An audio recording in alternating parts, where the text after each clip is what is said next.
Cera d'Assegurances patrocina Sapiens, un programa de recerca, d'anàlisi i neodivulgació, dirigit i presentat per Ferran Prat.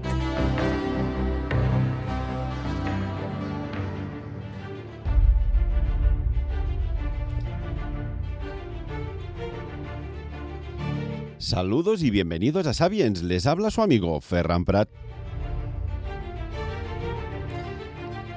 Lo que está sucediendo, lo que está ocurriendo, lo que puede venir, ya no es un misterio. Hoy lo desvelaremos aquí con el profeta Enrique Moniz.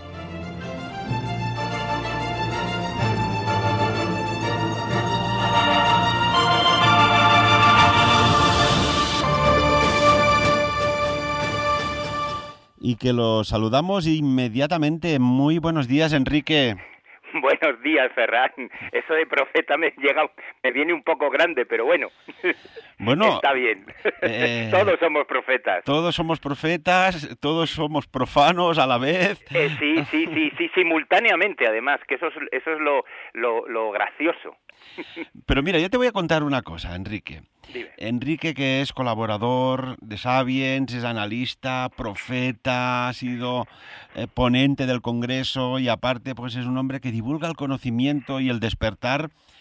Yo recuerdo ya de jovencito en clase que habían niñas que ya tenían especificidades concretas que los hacían diferentes. Y recuerdo uno que siempre estaba como solo, como apartado, y resulta que era el más inteligente, porque tenía tiempo para pensar, como creía él que sería el examen, las preguntas que habría. Mientras los demás estábamos jugando en aquel momento, él estaba visualizando eventos a la escala de aquel momento, de la época de estudiante, venideros. Oye, y los acertaba de una manera impresionante, ¿no? A día de hoy no le he perdido la pista, trabaja donde trabaja, 3 carreras universitarias, y a veces hay personas como tú, Enrique, porque no vamos a hablar de él, sino vamos a hablar de ti y contigo, que podéis de alguna manera prever eventos venideros. Y estamos en un momento crucial de la historia de la humanidad, creo yo. ¿Verdad, Enrique? Así es. En un momento en que nos lo estamos jugando todo, ahora mismo. Cuando dices nos lo estamos jugando todo, ¿a qué te refieres? Pues que jugando todo es o seguimos en esta inercia que nos va a llevar a una oscuridad creciente, como se ha visto, o de repente, gracias a este aumento de oscuridad, vamos a dar con la claridad. Como decía Haydn, el momento más oscuro de la noche es justo antes de amanecer. Entonces nos encontramos en ese momento oscuro, en donde la claridad va a entrar a raudales y el que no esté preparado, pues lo va a pasar mal. ¿Esta claridad a qué te refieres? Se remonta al año 2008, cuando tú hiciste como unos vaticinios, ¿no? Como unas profecías. Sí, yo estaba recién separado, había encontrado una novia cómplice maravillosa que me comprendía muy bien. Estaba en Tui, casi en la desembocadura del Miño, en Galicia, en un sitio, pues en una ciudad medieval. Yo recuerdo que en aquellos días, que eran en julio del 2008 exactamente, de repente me despertaba tempranísimo, como pues tipo 5:30, 6, y de repente se me abrían los ojos, no tenía ninguna ganas de seguir durmiendo, y entonces me levantaba y cogía un cuaderno y me ponía a escribir, y entonces de repente recibí una información, dice, esto es lo que va a ocurrir. Y esta era la primera vez en mi vida que me pasaba algo así. Y yo estaba como una buena impresora láser, o sea, no pensaba acerca de lo que recibía, sino simplemente, claro, me fui asombrando frase a frase. Entonces me dice, esto es lo que va a ocurrir. Y entonces empezaba así. Dice, va a ocurrir todo lo contrario de lo que teméis. Como personas, como familias, como grupos, como municipios, como comunidades, como países, como continentes, como cultura, como civilización. Dice, escribid en un folio todo lo que teméis y luego darle la vuelta. Dice, eso es justo lo que va a ocurrir. Y me dice, va a ocurrir todo lo contrario de lo que teméis. Y aún así, muchos lo van a vivir como un infierno. Yo no comprendía nada. Entonces, me empezaron a hablar de que iba a haber una iluminación masiva, industrial, que no nos iban a pedir la opinión para el aumento de conciencia. Y que era un aumento de conciencia que no iba a ser selectivo en ningún caso. Es más, me decían, la gente más perversa va a ser la que primero va a recibir esa conciencia. Y estos que han estado encendiendo el incienso y meditando durante toda su vida van a ser los últimos en llegar. O sea, como dicen en el Nuevo Testamento, los primeros serán los últimos serán los primeros. Yo me quedé alucinado y digo, ¿y ese aumento de conciencia? Dice, ese aumento de conciencia es totalmente práctico. Es para reparar. Todos tenemos muchísimo que reparar. Y entonces yo me quedé alucinado y me dice, mira, mucha gente, ha hecho mucho daño a los demás, explotándoles, confundiéndoles, desviándoles. Y ahora mismo esa conciencia les va a servir para poder reparar. Con esa misma inteligencia, con esas mismas destrezas, con esa misma organización, con ese mismo poder que tenían antes, van a tener que reparar todo lo que se han hecho a sí mismos y todo lo que han hecho a los demás. Entonces no juzgaban, digamos, en la reparación de unos malos y los otros buenos, no. Todos habíamos colaborado en esta barbaridad. El que calla, otorga. Ha habido muchos colaboradores que no han dicho ni mu a todas las atrocidades que se han estado cometiendo dentro de esta normalidad social que muy poca gente ha querido analizar. Entonces, todos hemos callado de una manera o de otra. Bueno, pues decía que este aumento de conciencia no solo va dirigido hacia personas que han perjudicado a la humanidad. En realidad hemos perjudicado a la humanidad todos. Es decir, no hay buenos y hay malos. Hay agentes, digamos, actores que han actuado y hay muchos colaboradores que han colaborado simplemente callando, otorgando, ¿no? El que calla otorga, ¿no? Y hay una inmensa mayoría que ha otorgado y que se ha callado y que no y ha querido mirar para otro lado y no ha querido ser responsable de todo lo que se estaba haciendo. Entonces, digamos que esta época va a ser un aumento de conciencia para que todos, absolutamente todos, podamos reparar. Por ejemplo, uno de los, digamos, de las cosas que hay que reparar es el daño que cada uno se ha hecho a sí mismo. Porque luego ese daño que nos hemos hecho a nosotros mismos lo hemos trasladado a nuestros semejantes. Si somos personas totalmente aisladas, podemos dañar a los miembros de nuestra familia y a algunos amigos. Pero como una empresa multinacional puede dañar a buena parte del planeta.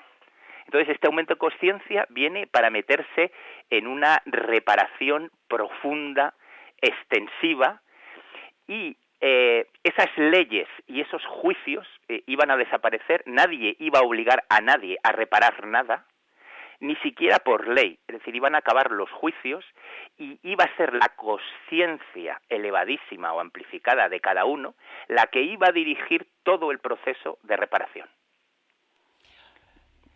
Una cuestión. Esta comunicación, esta información que recibiste, ¿de dónde venía? Pues mira, siendo humilde, no sé de dónde venía. Lo único que notaba era que, el informador confiaba muchísimo en mí. O sea, yo notaba que esa información me la daban de una manera muy, muy, muy confiada, como sabiendo que yo algún día la iba a hacer extensiva. Y tú ya eres parte de la cadena, Ferran. Es decir, que tenían esas personas, de lo único que puedo decir, ese informador, lo único que te puedo decir es que tenía una confianza plena en que yo, en un momento de mi vida, lo iba a hacer extensivo más allá de que escribirlo en un folio o de contárselo a unos amigos. O sea, sabía que esa información que me estaba dando se iba a convertir en mi destino. No olvides, por ejemplo, que la energía taquiónica es una energía que precisamente propicia esa alquimia de pasar de ese peligro inconsciente que todos tenemos a darnos una conciencia que nos va a autorregular y llevarnos a una armonía que no conocíamos. Entonces, digamos que esa información iba dentro de mi destino. O sea, normalmente estos informadores te ordenan lo que estás deseando hacer. Y entonces, desde ese punto de vista, es alguien muy afín a mí, muy afín, que me conoce muy bien y que no solo conoce lo que va a ocurrir, sino que está totalmente imbricado en mi destino, en mi destino. Y esa es la maravilla. Entonces, siguiendo con esto, esta gente que dice, no, yo no he participado en esta confusión, en esta explotación de la humanidad, se va a dar cuenta, esa conciencia le va a permitir el daño que se ha hecho a sí mismo, que es un daño tan intolerable como el que hemos hecho a los demás. Parece que el daño que nos hemos hecho a nosotros mismos no cuenta en esta historia, solo cuenta el prójimo. Y hay que acordarse de Jesús de Nazaret, dice, ama a tu prójimo como a ti mismo. Entonces, digamos, si no nos hemos amado a nosotros mismos, normalmente ese mismo trato lo trasladamos a nuestros semejantes. Entonces, yo me quedé completamente alucinado de lo que estaba recibiendo y sobre todo de esta justicia como divina, porque era como una justicia divina. Es decir, parece que estos informadores eran ángeles que iban más allá del bien y del mal, es decir, había una no dualidad, había una necesidad de evolución, y es decir, había como una conciencia que estaba por encima de los buenos y los malos de una manera clarísima, esas luchas. Entonces, a mí me dejaron claro muchas cosas. Una de ellas es que no iba a haber ninguna lucha del bien contra el mal. O sea, para mí fue totalmente clarificador y fue además un descanso. Digo, no va a haber ninguna lucha del bien con el mal. Es decir, están bailando un vals, están colaborando entre sí para que la humanidad entera evolucione. Entonces, digamos que estos informadores tenían una comprensión que va más allá de este 3D nuestro cotidiano. Podían saltar. Entonces, después de todo esto, que me lo dan con todo lujo de detalles, y ves que esta maniobra es una maniobra totalmente práctica, y que no es un juicio final sobre los muertos, sino que es un juicio que no es final sobre los vivos, se lo cuenta a un amigo, y es un amigo que es antropósofo, y este se lo cuento con todo lujo de detalles, y este se queda perplejo. Dice, ¿cómo has podido recibir tú esto? Y entonces digo, bueno, a mí me extrañó que se quedara tan perplejo. Y entonces llamó al presidente de la Sociedad Antroposófica, le llamó por teléfono y le dijo que yo había recibido esa profecía. Este hombre se queda también alucinado y nos envía por correo la profecía de un hombre que fue discípulo de Rudolf Steiner, es una persona, un alemán, se llama Joseph Benes. Y en 1945, en pleno holocausto, en el periodo más oscuro que vive Europa en 1945, recibe una profecía que es totalmente calcada a la que había recibido yo. Y con tu permiso me gustaría leértelo porque él lo recibe en unos términos filosóficos con una belleza, una elegancia y una sencillez que merece la pena, digamos, ser descrito. Así que, con tu permiso. Nos quedaría un vacío cuántico, Enrique, de que hablásemos de la profecía sin mencionarla, y tanto que sí. Adelante, por favor. Pues mira, esto fue canalizado en 1945 en Alemania por este hombre que se llama Joseph Benes. Y la profecía, él la llama, cuando la recibe, la llama la transformación del mal. Y empieza así: el bien se retira para que el mal se transforme. La auténtica verdad no es la verdad, sino el error trascendido.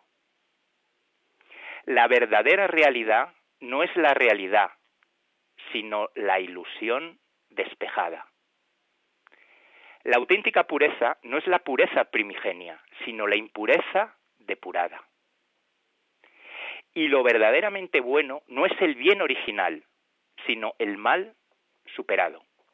Esto vale para todo el universo, incluso para los dioses, pues en el camino de la transformación del mal puede generarse algo nuevo que originalmente no se hallaba en el bien. Habiendo Dios creado los adversarios, Él se ha obligado a sí mismo a revelar siempre de su más profunda esencia. Ahí va la profecía. Pues la verdad es muy potente, muy profunda y a su vez muy amplificada. Sí. ¿Por qué en 1945? Justamente coincide en el último año de la Segunda Guerra Mundial, sacudida Europa, millones de muertos, Bombas atómicas, la guerra en Europa, al fin también de la guerra en el Pacífico. Sí. Y después en el 2008. ¿Por qué? ¿A qué conclusión tú, que eres un hombre que te gusta encontrar respuestas a las preguntas más, podríamos decir, casi sin salida, de callejón sin salida? Yo creo, fíjate, yo en aquella época era funcionario de televisión. Tenía una familia, unos hijos, tenía una vida muy, muy previsible. Pues el perro, el gato, el chalet, las letras que pagar, todo eso. Y de repente hubo como una convulsión en mi vida que me prejubilo de televisión. Rápidamente mi mujer me dice arrivederci, una serie de cosas que de repente me quedo absolutamente solo, con una libertad enorme. Entonces, cuando me salgo de esa inercia, me salgo de esa trayectoria totalmente previsible, digamos, contacto con algo que es totalmente real y no es previsible. O sea, es una profecía que, claro, era para ser previsible, pero es como que me salgo, digamos, de esas, de esos, como llevan los burros, de esos que tapan los ojos, ¿no?, para que no vean por los lados. Pues esto es igual, es decir, de repente para mí el 2008 fue salirme de la trayectoria esta que estaba dando vueltas, de la órbita, y coger otra órbita, ¿no? Y esa otra órbita me puso en una nueva vida. La profecía es una de ellas, pero mi manera de pensar, cómo empiezo a ver que toda la existencia está tejida de paradojas, que la paradoja es una, digamos, es una dimensión de la realidad más real que cualquier otra cosa, que la contradicción es algo con lo que se construye la realidad. Empiezo a ver, pues eso, me salgo de la dualidad y me meto en la no dualidad, me meto en algo que está por encima. Es decir, si el bien y el mal tienen un baile, tienen una manera de bailar, una manera de, digamos, de enfrentarse y una manera de moverse, y digamos que yo en el 2008 de alguna manera conozco al coreógrafo, a ese coreógrafo que planifica, digamos, cómo tiene que ser el baile para obtener tales resultados. Y entonces, por ejemplo, en este momento de nuestra vida, como fue en el 1945, todo está dispuesto para este choque tan grande, esta cantidad de escándalos, estas cascadas, estos torrentes de escándalos, que lo que están haciendo es salir para irse, no salir para quedarse. Es decir, la gente piensa, los escándalos han estado siempre, ahora tenemos el privilegio de poder ver que están, que antes no lo veíamos, y ver que están emergiendo para irse, no para quedarse. Entonces, claro, todo esto tiene que salir. Todo tiene que salir. Esto es como un lavado de estómago. Es decir, si quieres quitarte el veneno, tienes que sacar todo lo que hay, ¿eh? Y entonces, bueno, estamos viendo pues toda esa emergencia de toda esa barbaridad que estaba totalmente escondida, ¿no? Es decir, una de las maneras de explicarlo es cómo ver que el globo terrestre, la mitad está haciendo régimen de adelgazamiento porque están muriendo de exceso de proteínas, de grasas, y la otra mitad se está muriendo de hambre porque no tienen ni la más mínima proteína. Entonces, esa barbaridad tiene que ser completamente, digamos, esclarecida, limpiada, porque no podemos, ¿sabes? Es decir, porque dice, antes eran los pobres y los ricos, pero es que los ricos se mueren de su riqueza y los pobres se mueren de su pobreza. Es decir, ahora mismo hemos llegado a un punto de no rentabilidad para nadie. Cuando dices, Enrique, cuando dices lo que va a ocurrir es justo lo contrario de lo que teméis, ¿es en un futuro o es ahora ya en el presente? Bueno, esto lo puedo contar porque es muy bonito. Yo estaba con esta mujer, con Ana, que es un ser maravilloso, y luego con un amigo, muy amigo, Javier, que es acupuntor. Y este hombre me dijo, esto ya está ocurriendo, Quique, esto ya está ocurriendo. Y yo le dije, ¿tú me contarás? Y entonces me cuenta, dice, ¿tú no viste el documental sobre Sudáfrica? Y dije, pues no sé a qué te refieres. Y entonces él me cuenta la siguiente historia, porque esto es alucinante para contar lo de la profecía. Entonces me dice que hay un documental sobre Sudáfrica que habla de una costumbre ancestral que tienen estas tribus. Y entonces en el documental se ve como en una aldea están armando como una especie de tablao, como una especie de escenario con tablas, y en mitad de la plaza del pueblo, de la aldea, de esta aldea africana, y entonces se ve a cámara rápida cómo montan estas tablas, cómo montan unas luces, un escenario, un micro, lo van probando, el sol va cayendo, se va atardeciendo, la gente sale de todos los sitios de la aldea y van poniendo sus sillas alrededor del escenario, y ya se ve que se hace completamente de noche, solo están las luces del escenario, y entonces se baja, llega un coche negro, y entonces se bajan, toda la población es negra, de todos los que están en la aldea, y entonces este coche negro abren las puertas y sacan entre dos personas negras, le sacan de los brazos a una persona blanca. Y este blanco se iba como medio cayendo, iba como muy mal, en mal estado, como que se sentía mal. Entonces le ayudan a subir las escaleras, este hombre coge el micrófono y empieza a contar cómo era un torturador profesional y había dejado ciega a una niña para que hablara a su padre, para sacarle información. Y todo esto lo va contando con todo lujo de detalles, se medio desmaya, se levanta, se pone a llorar, se para, vuelve a contar, y así, pormenorizadamente, todo lo que hizo, toda esa sesión para obtener información. Entonces, todo el mundo escucha sin decir ni mu, y luego este hombre, cuando acaba su declaración, baja por las escaleras, se va al coche y se va. Entonces el documental dice que no hay ningún juicio, nadie juzga a nadie, y es la misma persona la que reconoce ante la comunidad lo que ha hecho.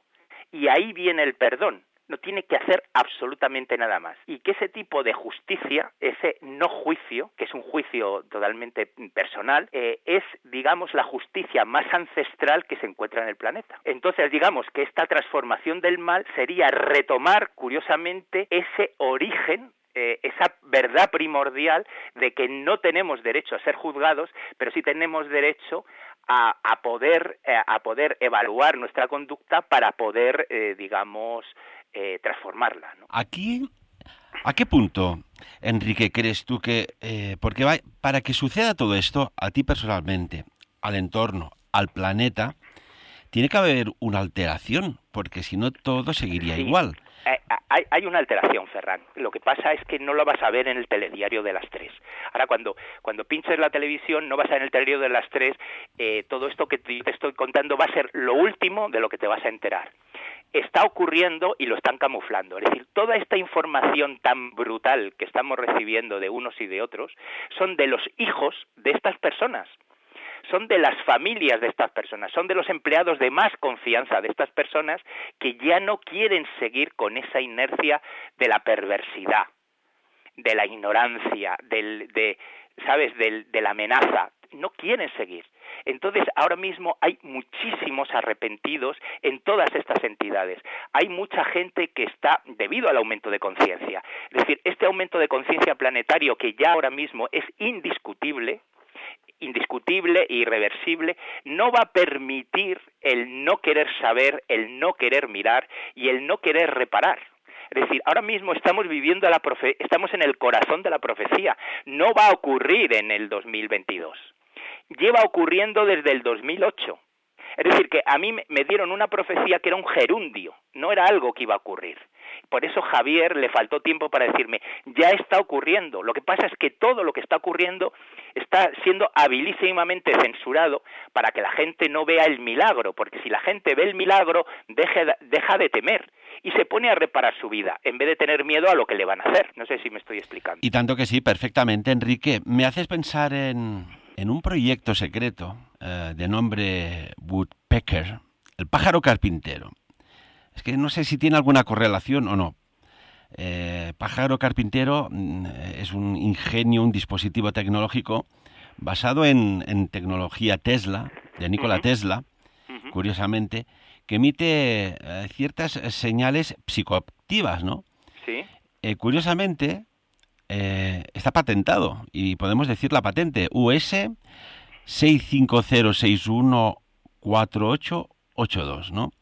Resumidamente, viene a decir, Enrique, la patente, que los efectos fisiológicos han sido observados de esta patente y de este ingenio del pájaro carpintero en un sujeto humano como respuesta a la estimulación de la piel con campos electromagnéticos débiles que se pulsan, es decir, que son emitidos con ciertas frecuencias cercanas a los 0,5 hercios o incluso a los 2,4 hercios, capaces de excitar una resonancia sensorial. Tenemos que decir que muchos monitores de ordenador, por ejemplo, tubos de televisión, cuando muestran las imágenes de impulsos, pues emiten campos, lo sabemos, electromagnéticos, pulsados de ciertas amplitudes suficientes para causar tal excitación. Me pregunto yo si con tanta tecnología, campos electromagnéticos, resonancias Schumann, se están abriendo canales de comunicación que personas como tú y otras muchas recibís, ¿sabes aquello? Como una app, una aplicación que permite interpretar lo que a veces creemos que pensamos y que nos están dando información. Y me venía a la cabeza Nikola Tesla, que él decía que él no inventaba nada, que solo recibía información. Sí, él no solo él todos sus croquis, todos sus esquemas de sus máquinas, no había eso de ensayo, error, todo eso él no lo tenía. Tenía la elección de materiales de las piezas y los calibres. Los ingenieros se quedaban alucinados porque decían, esto funciona desde el primer día, no hay ninguna modificación que hacer. Y él decía, es que cuando yo lo recibo completo, ya está hecho el rodaje, ya están hechos todas las modificaciones, yo recibo para sacar completamente al mercado, no necesitamos experimentar. Y entonces, claro, la gente se quedaba alucinada y decía eso, que él era... Edison también decía lo mismo, decía, somos unos magníficos receptores. Es decir, son gente que está tan limpia de interferencias, lo que tú dices de ese amigo de las 3 carreras y que no jugaba al fútbol, y claro, están tan receptivos que les mandan los paquetes completos, los archivos totalmente comprimidos, y luego su vida es descomprimir todo lo que han recibido. Lo que estamos viviendo, este rebrote, todas las circunstancias, desde tu óptica, ¿cómo tenemos que interpretarlo? Bueno, pues mira, hay 2 ópticas que tú conoces maravillosamente bien. Está la óptica de a ras de tierra, ¿sabes? Bueno, pues eso es meterse en el miedo o meterse en la rabia, pues eso, hay una parte de miedo, hay una parte de la población de miedo y hay otras que están con la rabia de que les están haciendo comulgar con ruedas de molino. Entonces son 2 sectores además irreconciliables, lo han hecho para eso además precisamente. Esa sería una visión, ¿no? Ver los buenos y los malos, las amenazas, ver los que se lo creen y los que no se lo creen, y eso ahora mismo, pues la mayor parte de la población está dividida en eso. Pero luego puedes ver que esa danza, ese baile, tiene un coreógrafo, y entonces si saltas y ves al coreógrafo, ves que hay una perfección en todo lo que está ocurriendo. Rudolf Steiner dijo, el mal es el bien en camino. Y yo digo, el mal es el acelerador del bien. Es decir, cuanto más amenaza haya, cuanto más amenaza haya, mejor, porque se va a acelerar más el proceso de evolución. Por ejemplo, yo recibí una profecía de una sola frase, que voy a compartir porque ya que estamos de profecías vamos a seguir por ahí. Justo cuando empieza la pandemia, que todavía no nos habían encerrado, recibo la siguiente profecía, que dice, porque esto es de azulejo de Talavera para colgarlo en un patio andaluz. Dice, van... Muy buena esta, ¿eh? Esto es de azulejo, Ferran. Dice, van a conseguir justo lo contrario de lo que pretenden. Van a conseguir lo contrario justo de lo que pretenden. De lo que pretenden. Entonces pretenden una especie de consumición planetaria y lo que van a conseguir es una libertad que la humanidad no ha tenido nunca. Esa es la explicación para mí. Me hace recordar un poco al gran Charles Dickens cuando escribió algo así como: fue el mejor de los tiempos, fue el peor de los tiempos, fue la edad de la sabiduría, fue la edad de la locura, fue la época de la creencia, fue la época de la incredulidad, fue la temporada de luz, fue la temporada de oscuridad, fue la primavera de la esperanza, fue el invierno de la desesperación. Teníamos todo ante nosotros, no teníamos nada ante nosotros. Todos íbamos directo al cielo, todos íbamos directo al otro lado. Charles Dickens. Buen mensaje también, ¿verdad? Buen mensaje. Bueno, él está hablando está muy bien, Ferran, lo que has leído, porque es el punto de inflexión. Es donde se juntan absolutamente todas las corrientes para sublimar en algo, digamos, nuevo, en algo totalmente nuevo y yo diría innecesario. En este caso, la evolución. Es decir, es salir de la gran amnesia y entrar en el gran recuerdo. Es decir, ahora mismo todos los males de la humanidad le vienen de no recordar quién somos. Y ha habido sociedades que durante milenios se han ocupado únicamente de borrarnos la memoria.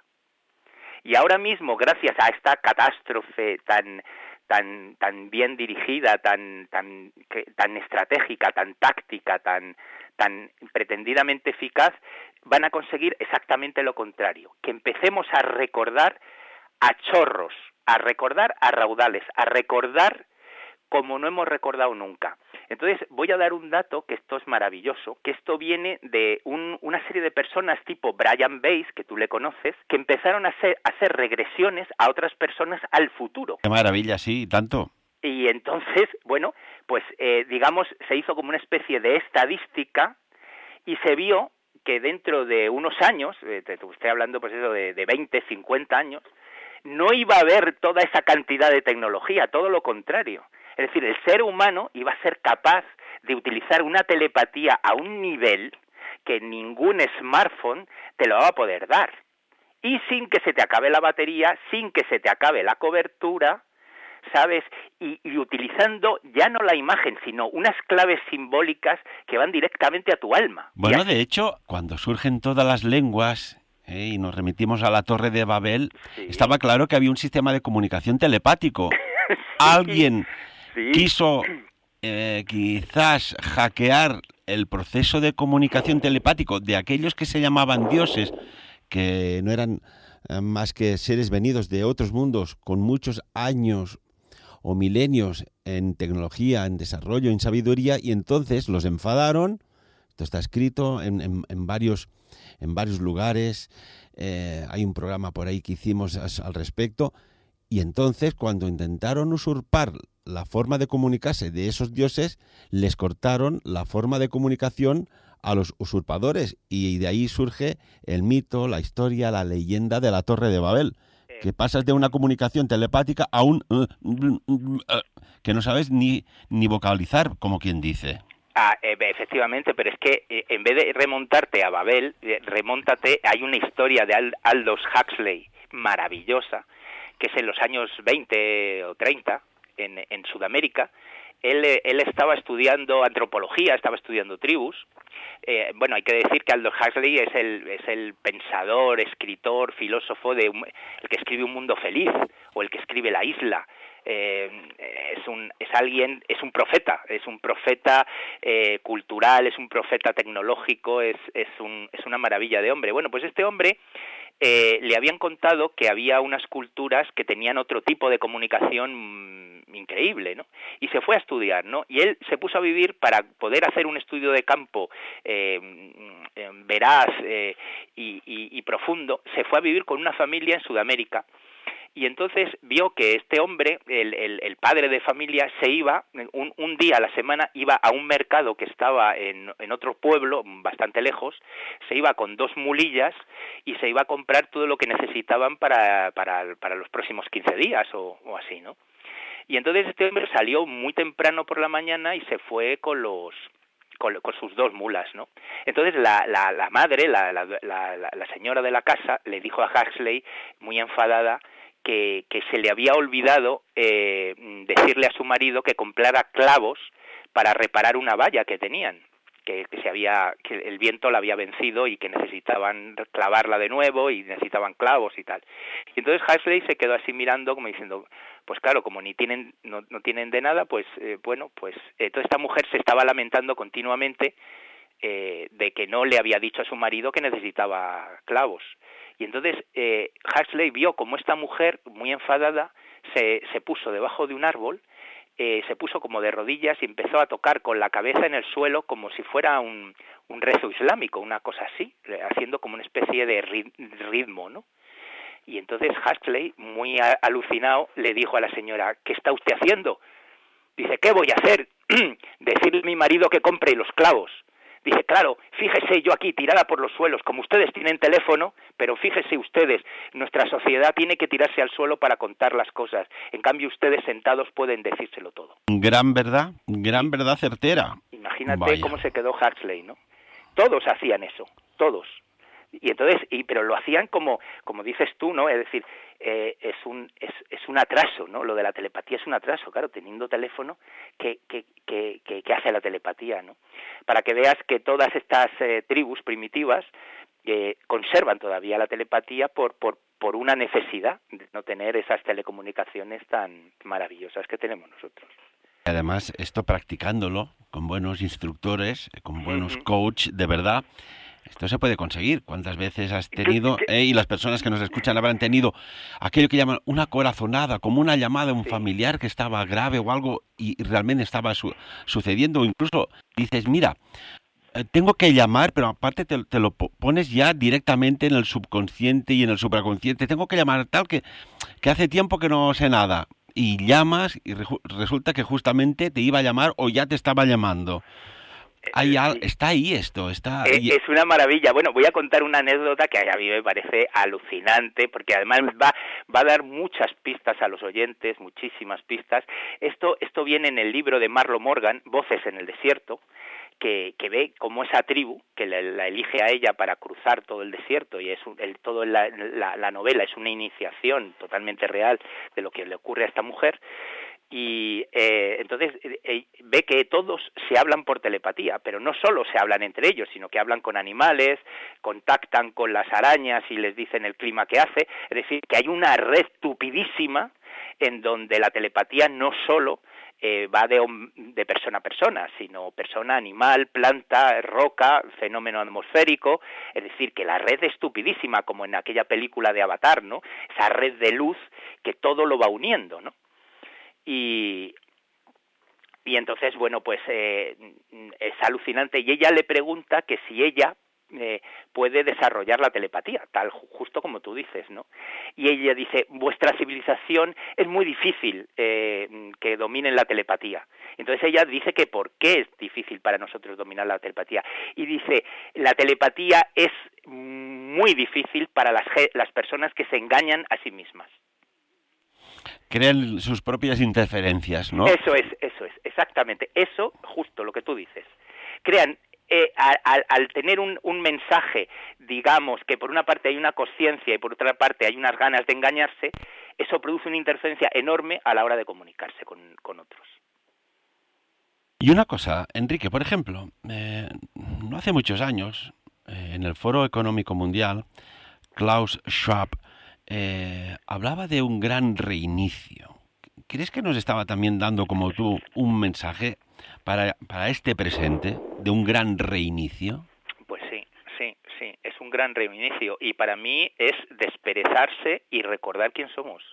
Es salir de una noche oscura, en una mala posada, como decía Santa Teresa, y empezar a recordar que nosotros éramos luz, que éramos luz, y esa luz nos va a dar una vida nueva, y además es que ya está hecho, es decir, es solo recordar, no es incorporar algo nuevo, no es incorporar, no es crear, no, es simplemente, la palabra en castellano sería desescombrar, quitar todo el escombro, todos los cascotes que no valen, y de repente ver que ese mundo nuevo ya está construido, pero que ha sido olvidado.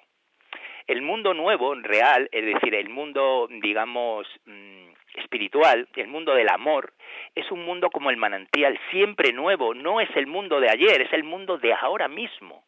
Digamos, lo luminoso de todo esto es que las cosas grandes, las cosas armónicas, las cosas eso de verdad, belleza y bondad, son siempre nuevas, no son lo del pasado, es lo que se renueva a cada momento, como una planta, como un bebé, como un cachorro. Es decir, cada cuarto de hora te dan un semblante diferente y más sorprendente aún. ¡Qué maravilla! Enrique, nos queda ya unos pocos minutitos de esta maravillosa y profunda entrevista. ¿Cómo tenemos que entender lo que está sucediendo? Lo digo porque hay tantas familias, tantos profesionales, públicos, privados, que están sacudidos por esta incertidumbre que acaba debilitando su sistema inmunológico. El miedo acaba bloqueando en nuestra fuente de poder. ¿Qué hacer? ¿Cómo interpretar? ¿Cómo gestionar todo? Yo soy como tú, Ferran. Tengo esa parte práctica que al ego le duele, por lo concreto, por lo práctico, por lo sencillo, por lo inmediato y por lo transformador. Entonces voy a hablar de los 4 médicos. Ahora mismo, cada uno de nosotros tiene 4 médicos infalibles que viven dentro de él. Y son infalibles los médicos, O sea, cualquiera que abrace a estos 4 médicos, que comprenda su sabiduría, desde luego va a entrar en una zona donde no solo va a mejorar su salud, sino que va a estar muy protegido. Voy a empezar con el primer médico. El primer médico es habitar nuestro cuerpo, es entrar en nuestra casa, es entrar donde el espíritu decidió fecundar la materia. Es decir, el espíritu no decidió estar más allá, decidió estar aquí, en este plano y en esta situación. Entonces, entrar en el cuerpo. ¿Y cómo se entra en el cuerpo? La mejor manera de entrar en el cuerpo es reconociendo que hay una fuerza que se llama gravedad, que es totalmente gratuita y actúa las 24 horas del día. Y esa gravedad, que es la fuerza con la que la Tierra nos ama, nos sujeta, nos nutre, nos protege, nos inspira, entrar en el cuerpo sintiendo la gravedad como un verdadero acto de amor de este planeta que es la madre de todas las madres. Ese sería el primer médico. El segundo médico, y tú me parece que sí le conoces, al doctor Ángel Escudero, que es la noesiterapia. Es tener siempre en la boca saliva fluida, agradable, como cuando la boca se te hace agua. Ves algo riquísimo y la boca se te hace agua. Bueno, pues ese agua indica al organismo que cancele el programa de estrés. Es decir, toda la adrenalina que hay en el sistema de repente se inhibe y el cuerpo pasa del sistema simpático, que es esa inquietud, esa amenaza difusa, ese programa de estrés de huyo o me enfrento o me quedo paralizado, de repente se cancela por el hecho de la señal biológica de tener la boca llena de agua. ¿Cómo tener la boca llena de agua, saliva y fluida si la gente no la tiene porque tiene una saliva pegajosa, pastosa y está presa de la inquietud y del estrés? Pues cogiendo una piedrecita de río, un botón, no un chicle ni un caramelo, sino algo que no gaste saliva y que produzca saliva. Esa saliva vagal, junto con habitar el cuerpo, empieza a hacer un montón de milagros en el sistema inmune, en la circulación, y además toda esa energía que iba a la cabeza, a esa amenaza recurrente y que está totalmente reforzada por todos los medios de comunicación de masas, de repente se cancela. Se cancela. Y esa personalidad amenazante que también nos amenaza, también se cancela. Y entramos en un terreno de una felicidad biológica que es un cuerpo relajado y sin adrenalina, es decir, porque tenemos la boca llena de saliva.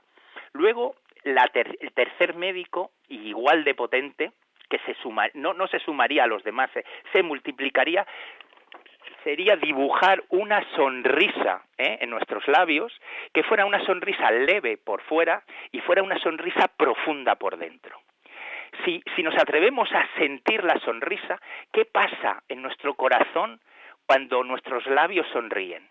Si puedes profundizar en eso, vas a ver que el pericardio se abre, ese corazón en un puño, de repente deja de estar en un puño, empieza a abrirse y notamos una sensación como de soltar una carga, una sensación de liberación, una sensación que nos lleva al suspiro, a soltar. Y eso lo produce la sonrisa interna. Si veis todas las estatuas, incluso los Cristos de la época del románico, sonríen. En esa sonrisa no solo está un estado de ánimo, está lo que se llama la alegría del ser. La alegría del ser no es un buen rollo, la alegría del ser es la puerta que abre todas las puertas. Gracias a la alegría del ser nosotros podemos reconocer nuestra identidad, nuestro propósito en la vida y nuestras capacidades para poder, llevarlo a cabo. Eso te lo da esa alegría del ser.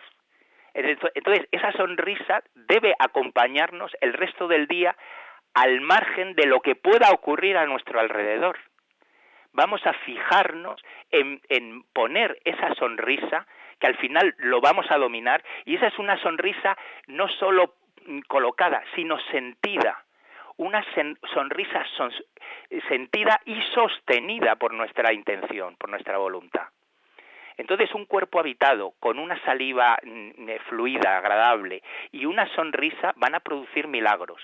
Y luego, cuando eso ya sea estable, nos vamos a permitir el lujo de quedarnos quietos, vamos a esperar a que el aliento nos llegue, que el aliento llene nuestros pulmones, que se quede cuando quiera y que ese aliento se vaya cuando quiera.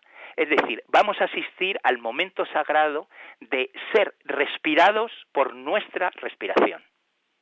Enrique, tenemos que finalizar la entrevista, pero yo, a título así, para darle una chispita de humor, lo que estás diciendo hoy, lo dices en un centro de culto con sus resonancias y tal, y acabas iluminando a las personas. Estoy absolutamente convencido. Amigo mío, como siempre, tus aportaciones... Gracias, Ferran. No, es que ya llegaba un momento que ya estaba resonando en dual, y yo sé cuando me pasa esto, que sé que es extremadamente bueno, y lo has conseguido ahora aquí en la entrevista. Y después me digo, recuérdate que aún tienes un cuerpo, aún no toca, vale. Y vuelto a entrar. Bueno, pues ese sería el final, el poder asistir a ser respirados por nuestra respiración. Con esas 4 cosas podemos decir que estamos bendecidos. Y esto es gratis, está a las 24 horas abierto y nadie va a poder prohibirnos el hacer esto. Mira, yo no voy a explicarlo, pero un próximo programa te lanzo el reto de que nos expliques el poder de la bendición. Lo dejo ahí. Enrique Moniz, como siempre, Venga. Muchísimas gracias. Muchas gracias, Ferran. Un abrazo muy fuerte. Sí, amigos, esta maravillosa entrevista merece ser muy bien digerida. ¿Cómo? Pues sacando vuestras propias conclusiones. Muchas gracias.